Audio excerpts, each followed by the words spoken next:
Bonjour à tous et bienvenue sur la web radio de Lyon Capitale. Vous êtes aussi sur Lyon TV et vous regardez l'invité du jour. Aujourd'hui, nous recevons Bruno Gollnisch, élu Front National et candidat à la présidence de ce parti, puisque Jean-Marie Le Pen va bientôt laisser la main. Ce sera dans un mois. Bruno Gollnisch, bonjour. Bonjour. On va parler aujourd'hui, pendant les 10 prochaines minutes, de la campagne interne, la campagne qui s'achève. Est-ce que vous pensez encore que la victoire est possible pour vous ?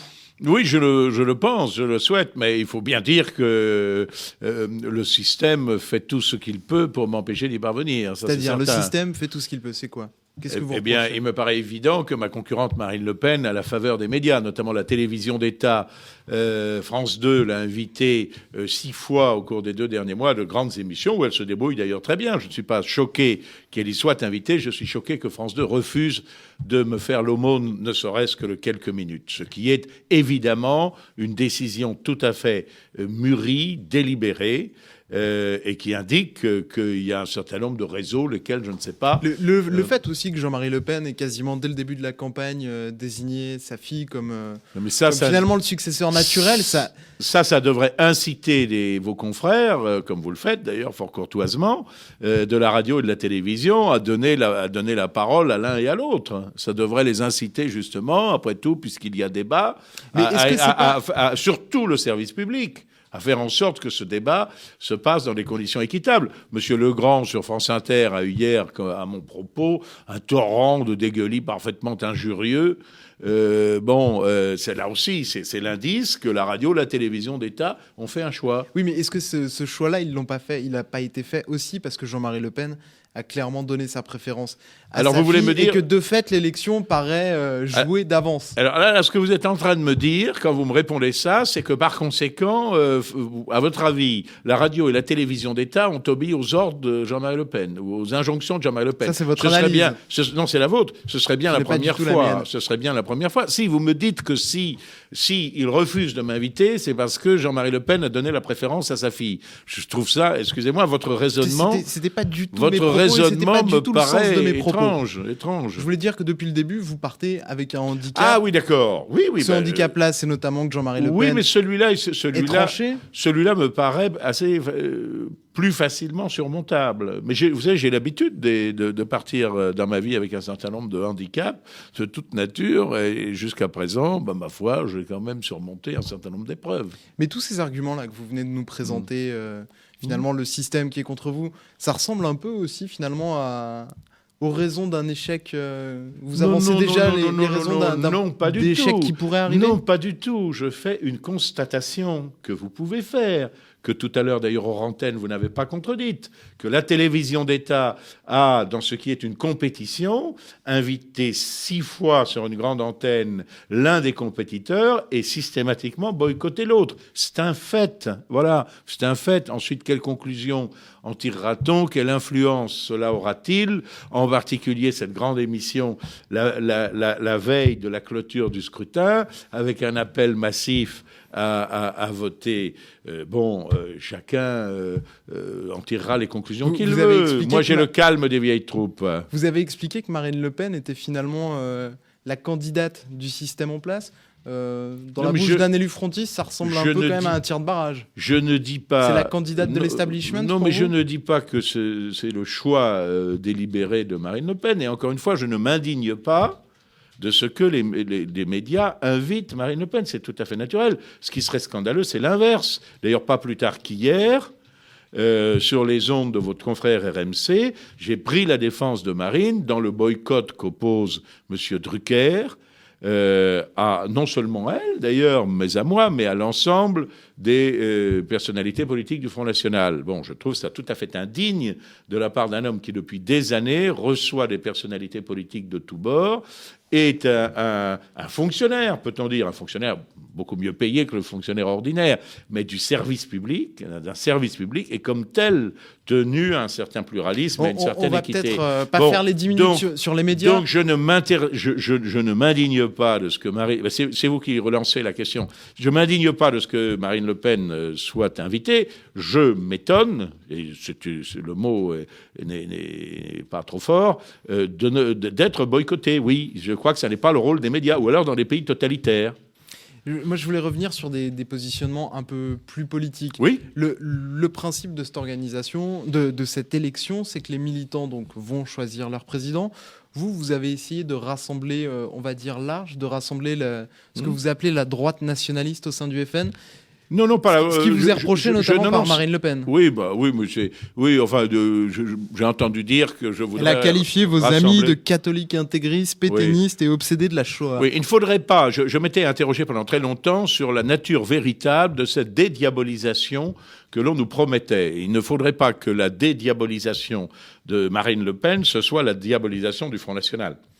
Moi, je ne me reconnais pas. Qu'on en est là aujourd'hui ? Un petit peu. Cette expression me paraît pour le moins malencontreuse. Cette expression utilisée par Marine Le Pen. Oui, cette expression utilisée par Marine Le Pen me paraît pour le moins malheureuse. Malheureuse et tout à fait inadéquate. Pour vous, les gens dont... Vous les qualifieriez comment, les gens dont elle parle ? Et tout à fait inadéquate. Car j'ai toujours dit ce que j'aspire à rassembler. Marine dit tous les Français. Moi aussi, je veux rassembler tous les Français. Et si vous faisiez de la politique, quel que soit votre bord, vous seriez très content de rassembler tous les Français. Moi, je définis une stratégie pour y parvenir. Et je veux rassembler depuis la droite attachée aux valeurs traditionnelles jusqu'à la gauche patriotique, celle qui refuse la dissolution de la France dans cet ensemble euromondialiste dont on voit bien à travers l'ouverture des frontières, les délocalisations, la libre circulation sans contrôle des capitaux, des marchandises et des personnes, qui est en train de détruire notre économie, notre identité, j'ose dire jusqu'à notre âme.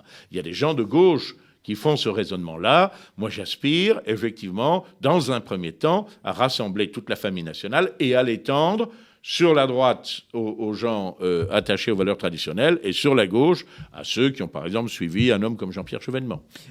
Politiquement, où vous situeriez le Front National sur l'échiquier politique ? Marine Le Pen a récemment dit que l'extrême droite n'était pas le bon qualificatif, que le Front National n'était pas un parti de droite. Est-ce que pour vous, le Front National est un parti de droite ? C'est un parti de droite, oui, national, populaire et social, je crois, mais ce n'est pas un parti extrémiste. D'ailleurs, les gens du Front National supportent une situation absolument incroyable qui, dans beaucoup de pays du monde, que ce soit l'Irlande du Nord, que ce soit l'Algérie ou d'autres, verraient des gens prendre des fusils et commettre des attentats. Les gens du Front National sont des millions. Le système électoral et les alliances sont faites pour les empêcher, par exemple, de n'avoir qu'un seul député ou un seul sénateur pour porter leurs espoirs. Vous êtes présenté, vous, comme un extrémiste dans votre famille politique. C'est quelque chose. Non, pas dans ma famille politique du tout. Je suis présenté comme un extrémiste je suis présenté par un extrémiste par les gens qui sont à la solde du pouvoir. Oui, ça c'est certain. C'est très facile. Je me demande en quoi je suis extrémiste, d'ailleurs. Je suis un homme parfaitement pacifique. Je suis bon citoyen, bon père, bon époux. J'ai été l'un des plus jeunes doyens de faculté de France. Comme professeur, peut-être 10 000 étudiants sont passés dans mes cours, quelle que soit leur couleur de peau, leur couleur politique ou autre. Jamais aucun ne s'est plaint de mon enseignement. Je suis officier supérieur de réserve dans la marine nationale. Je paie mes impôts. Ça, c'est votre CV. Je paie. Oui, mais c'est mon CV. Oui, l'extrémisme se juge pas pouvez-vous me dire en quoi je suis extrémiste ? C'est vous qui amenez le débat sur le terme d'extrémisme. Non, c'est vous. Non, c'est vous, M. Terra, qui l'avez fait. Je vous ai pas dit que vous étiez extrémiste. Si vous me dites que je suis considéré comme un extrémiste. Dans votre famille, quand on entend, par exemple, Marine Le Pen dire que vous voulez faire alliance avec des catholiques intégristes, des pétainistes, des obsédés de la Shoah, elle vous présente comme un extrémiste.